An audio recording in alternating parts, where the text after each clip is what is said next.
Hello students, good morning. स्वागत है आप सबों का हमारे यूट्यूब चैनल ड्रीम क्लासेस में। काफ़ी सारे बच्चे कमेंट्स कर रहे थे, मैसेज कर रहे थे, सर बायो में काफ़ी कुछ छूटा हुआ है, काफ़ी कुछ चीज़ों को आप लोगों ने नहीं बताया है। आई थिंक बच्चों का कहना सही था कि बायो जो है हमारी टीम काफ़ी बायो पे कम ध्यान दे रही है, जैसे फिजिक्स और केमिस्ट्री पे बहुत ज़्यादा ध्यान दे रही है। इंग्लिश के भी लगभग में नोट्स हम लोगों ने प्रोवाइड कर दिया, चैप्टर वाइज सॉल्यूशन आपको प्रोवाइड कर दिया। और नए सीज़न जो है आने वाला है, पेपर आप लोग के बस आने वाले हैं आपके पेपर। और नया सेशन जो हम लोग का स्टार्ट होगा उसमें हम सभी टीचर्स को बोर्ड पे लाएंगे और टॉपिक बाय टॉपिक सॉल्यूशन करवाएंगे, टॉपिक बाय टॉपिक, एक एक टॉपिक का। ठीक है। तो अब जो है उतना समय बचा नहीं है क्योंकि पेपर काफ़ी नज़दीक आ गया है। तो अभी जो है बच्चों को सिर्फ गैस क्वेश्चन और इम्पॉर्टेंट वीवीआई क्वेश्चन चाहिए। तो हम लोग बायो के कुछ लॉन्ग दीर्घोत्तरीय प्रश्न लेकर आए हैं जो प्रीवियस ईयर्स पूछे गए प्रश्न हैं और इस बार बोर्ड के एग्ज़ाम में आने की बिल्कुल संभावना बनी हुई है। लगभग 25 से 30 क्वेश्चन हम लोगों ने गैस करा है, जिसमें से आपको बोर्ड के एग्ज़ाम में जो प्रश्न है वो यहीं से देखने को मिलेगा। तो ज़्यादा एक्सप्लेनेशन हम करेंगे नहीं, बस नॉर्मली थोड़ा थोड़ा समझाते चलेंगे क्योंकि बस आपके समय कम है। बस मेन रीज़न है नहीं समझाने का कि समय कम है। और मैं एक उम्मीद रखता हूँ कि नेक्स्ट सेशन से, मतलब फरवरी के लास्ट महीने से आप लोग का नया बैच स्टार्ट हो रहा है।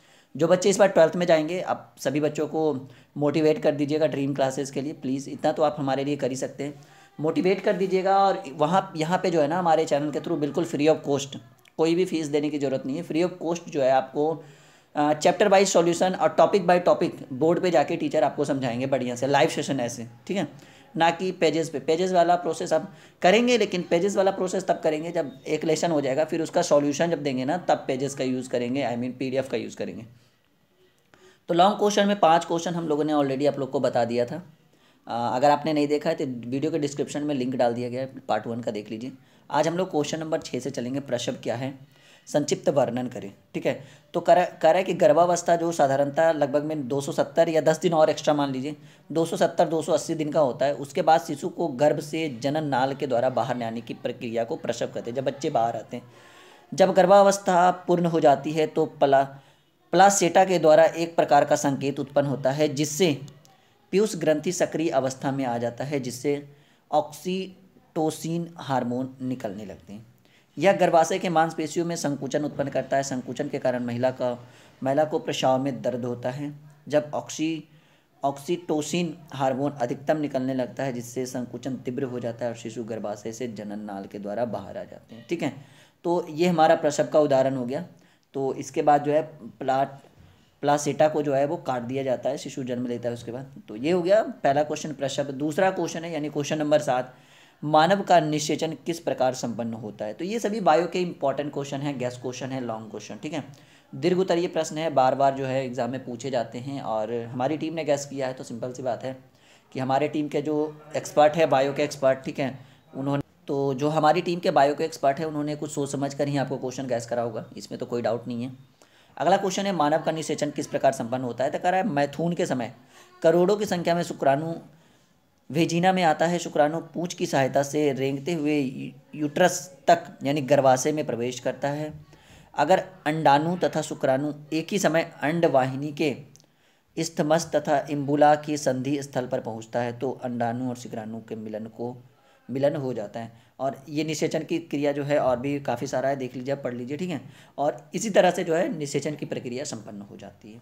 तो मैं शॉर्ट में चल रहा हूँ, मैं इस बात को मान रहा हूँ, ताकि रीज़न शॉर्ट में चलने का रीज़न है समय काफ़ी कम बचा है, ये चीज़ आपको भी पता है। तो बस नोट करते जाओ क्वेश्चन को, बहुत फ़ायदा होगा आपको। चलिए अगला प्रश्न, मानव में लिंग निर्धारण किस प्रकार होता है। ठीक है। तो मानव में लिंग निर्धारण जो है ना निषेचन के समय ही संपन्न हो जाता है। ये भी इंपॉर्टेंट क्वेश्चन है, क्वेश्चन नंबर 8 कि मानव में लिंग निर्धारण किस प्रकार होता है। फिर कहना है कि महिलाओं में अंडाणु एक ही प्रकार का होता है, इसमें एक्स लिंग क्रोमोजोम पाया जाता है।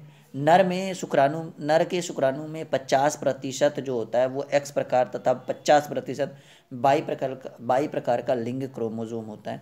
अगर निषेचन के समय एक्स लिंग क्रोमोजोम वाला शुक्राणु अंडाणु से मिलता है तो वह लड़की के रूप में विकसित होता है, और बाई लिंग क्रोमोजोम का शुक्राणु अंडाणु से मिलता है तो वह शिशु यानी लड़का के रूप में विकसित होता है। और वैज्ञानिकों का जो है कुछ कुछ कहना है। और देखिए ये जो ऊपर हम बता रहे थे उसका ये एक उदाहरण है कि एक्स बाई और बाई मिलन करेगा, एक्स एक्स और एक्स मिलन करेगा तो क्या क्या बनेगा, ये सभी चीज़ें, लड़का और इधर लड़की है उधर लड़का है। ठीक है। तो ये फिगर छोटा सा बना लीजिएगा, वहाँ पे आपके ताकि आपको फुल मार्क्स मिल सके। अगला क्वेश्चन है भ्रूण क्या है, इसका विकास कैसे होता है। तो निषेचन के बाद जो है ना जायगोट में बार बार विभाजन होता है। विभाजन के समय जायगोट गर्भाशय की ओर बढ़ते जाते हैं। लगभग 32 से 64 कोशिकाएं जो होती हैं और गर्भाशय में आकर स्थिर हो जाता है। इसे जो होता है एक सेकेंड हाँ, इम्प्लांटेशन कहते हैं। गर्भाशय में यह भ्रूण कहलाता है। यह एक उंगली के समान रचना निकलती है जिससे कोशी कोरियों निकाय दिलाय कहते हैं। एक सेकेंड, ये आई थिंक गलत है थोड़ा सा लिखा हुआ, जस्ट अ वेट। कोरियोनिक दिलाय होना चाहिए था, ठीक है, कोरियोनिक दिलाय कहते हैं। यहाँ पे थोड़ा सा ठीक से नहीं लिखा हुआ है, आप देख लेना इस चीज़ को।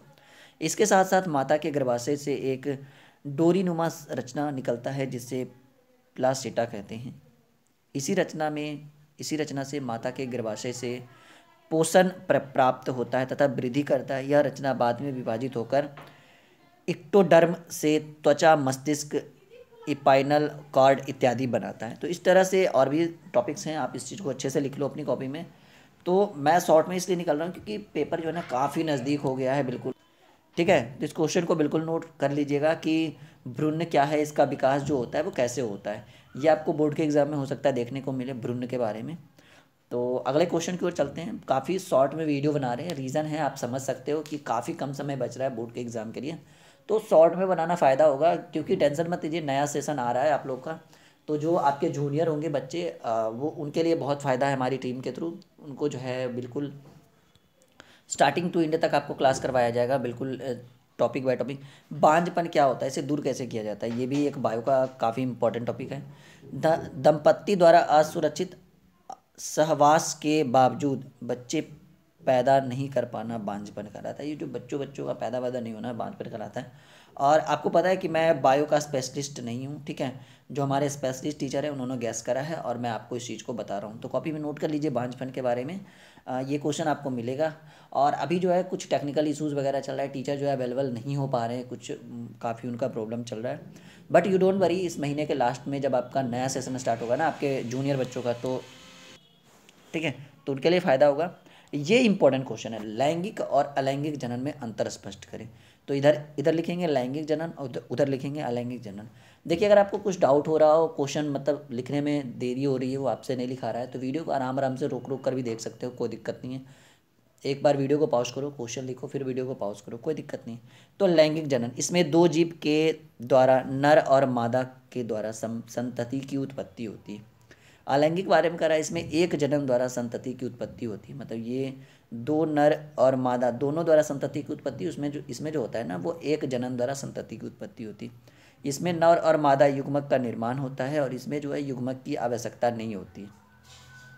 इसमें नर और मादा युग्मक का संलयन होता है और इसमें निषेचन क्रिया संपन्न नहीं होती है।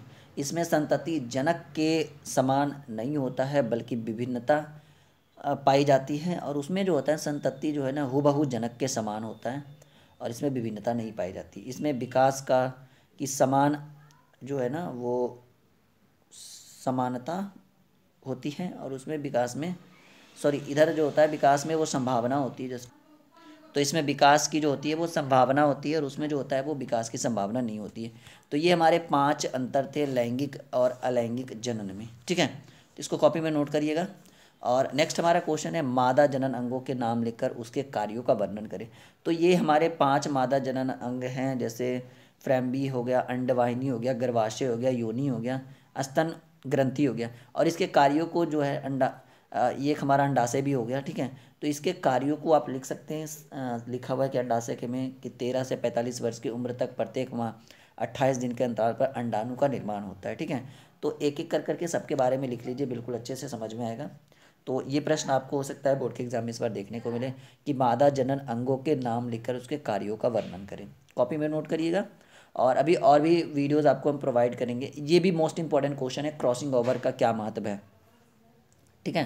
क्रॉसिंग ओवर के निम्नलिखित महत्व है। इस क्रिया के कारण ही संतान अपने माता पिता से थोड़ा अलग दिखाई देते हैं। जीवों में सभी जातियों के विकास में क्रॉसिंग ओवर का महत्वपूर्ण योगदान है। और क्रॉसिंग ओवर के कारण ही अधिक महत्व वाले नए जीन के संयोजन से अच्छे किस्म उत्पन्न होते हैं। ठीक है, और क्रॉसिंग ओवर के कारण ही विभिन्नता उत्पन्न होती है जिससे जीव वातावरण में अनुकूलित होता है। तो ये हमारे क्रॉसिंग ओवर के डिटेल्स थे। प्रश्न अगर आपको पूछा, ये आपको 2 नंबर में भी पूछ सकता है, 5 नंबर में तो कम ही आसा है, 2 नंबर वाले में ही क्रॉसिंग ओवर पूछेगा। एक हमारा उत्परिवर्तन का क्या महत्व है, तो आप उत्परिवर्तन के 3 महत्वों को हमने यहाँ पे आप लोगों के सामने रखा है कि उत्परिवर्तन के कारण विभिन्नता उत्पन्न होती है। अगर विभिन्नता लाभदायक हो तो विकास की संभावना बनती है, अर्थात उत्परिवर्तन के कारण विकास होता है। दूसरा कि उत्परिवर्तन के कारण ही सरसों, अरहर, बाजरा, गेहूं तथा गुलाब की अच्छी किस्म प्राप्त होती है। और तीसरा कि पशु में उत्परिवर्तन के कारण ही अधिक दूध, अधिक मांस प्राप्त, अधिक अंडा संभव होता है। ठीक है, तो ये उत्परिवर्तन के कुछ महत्व थे। अब ये 15 नंबर क्वेश्चन जो इस वीडियो का आखिरी क्वेश्चन है, फिर और भी बहुत सारे लॉन्ग क्वेश्चन है जो आपको अगले वीडियो में हम प्रोवाइड कर देंगे, कि जीवाश्म विज्ञान से प्रमाणित करे कि सरल जीव से जटिल जीव का विकास होता है। तो वे सभी अंग या जीव जो पहले जीवित अवस्था में थे लेकिन अब वे अवशेष या चिन्ह के रूप में पाए जाते हैं, उसे जीवाश्म कहते हैं। मतलब जो आप ढेर देखते हो ना, ठीक है, तो फिर नीचे लिखा हुआ है कि जीवाश्म के अध्ययन को ही जीवाश्म विज्ञान कहते हैं। जीवाश्म की आयु के अध्ययन से जीवों का विकास पता चलता है। घोड़े का जीवाश्म का अध्ययन किया जाता है। ठीक है, और फिर है इसका सबसे पहला पूर्वज इथोहिप्स जो है लाखों वर्ष बाद मियोहिप्स, मेरिचिप्स, लियोहिप्स और अंत में इक्वस का विकास हुआ। इक्वस को आधुनिक घोड़ा कहा जाता है। तो ये हमारा टॉपिक था जीवाश्म विज्ञान से प्रमाणित, जीवाश्म विज्ञान को प्रमाणित करे कि सरल जीव से जटिल जीव का विकास हुआ है। ठीक है, उम्मीद है कि वीडियो पसंद आया होगा, और भी बहुत सारे वीडियोज़ हम आपको प्रोवाइड करेंगे। और थोड़ी जो है वो आई थिंक बायो का मैं स्पेशलिस्ट नहीं हूँ, तो बस मैंने आपको गेस करा है, हमारी टीम के द्वारा ही गेस किया गया। हमारे टीम के जो स्पेशलिस्ट टीचर है बायो के, वो अभी वीडियो बनाने में अवेलेबल नहीं है, इस कारण से हम ही आपको इस चीज़ का नॉलेज दे रहे हैं, कुछ कुछ जो हमारे पास है। तो थोड़ा तो नॉलेज है, बट एक होता है कि एक्सपर्ट, वो हम नहीं है बायो के, ये आपको पता होना चाहिए। ठीक है, तो आई होप कि ये वीडियो पसंद आया होगा। लाइक करके शेयर कर दीजिएगा दोस्तों के साथ। चैनल पर पहली बार आए हैं तो सब्सक्राइब नहीं किया तो सब्सक्राइब भी कर लीजिए, ताकि जब भी कोई वीडियो आपको अपलोड करे तो उसका नोटिफिकेशन आपके फ़ोन पे मिल सके। Thank you.